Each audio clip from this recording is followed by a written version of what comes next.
When I was 7, my parents and their friends wanted to try a weekend where we all went camping in a nearby forest close to home. I luckily wasn't the only child there. In total, we were about 5 kids roughly the same age. The oldest kid was a boy who was 10 years old. His name was Tommy. The first night of camping was fun, despite a lot of us having to leave our electronics behind at home. Each family had their own tent or RV. We luckily had the RV.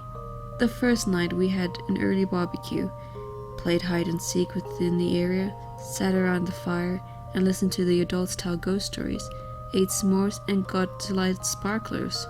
By the time it started to get late, the temperature had dropped.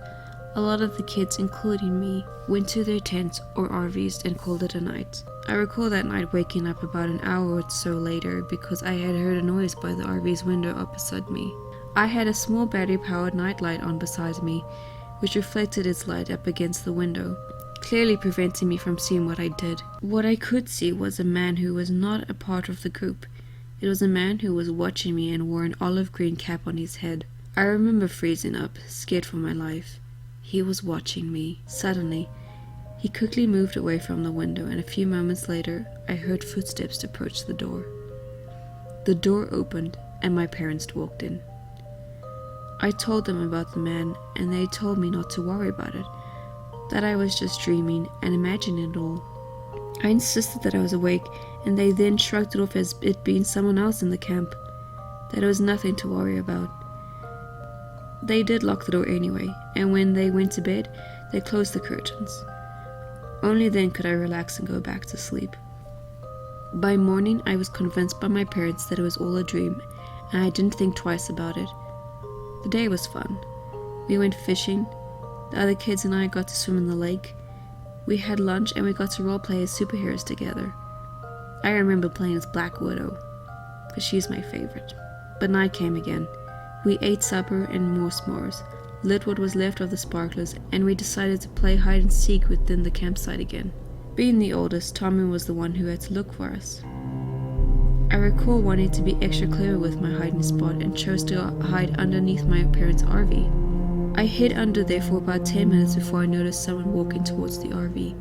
I kept quiet as I watched the pair of feet make their way towards the window I had seen someone watching me through. All fear came to me as I realized what I had seen the previous night was not a figment of my imagination. I was scared again, but I was smart enough to keep quiet and not move. A few minutes passed and I heard Tommy calling out my name, coming closer.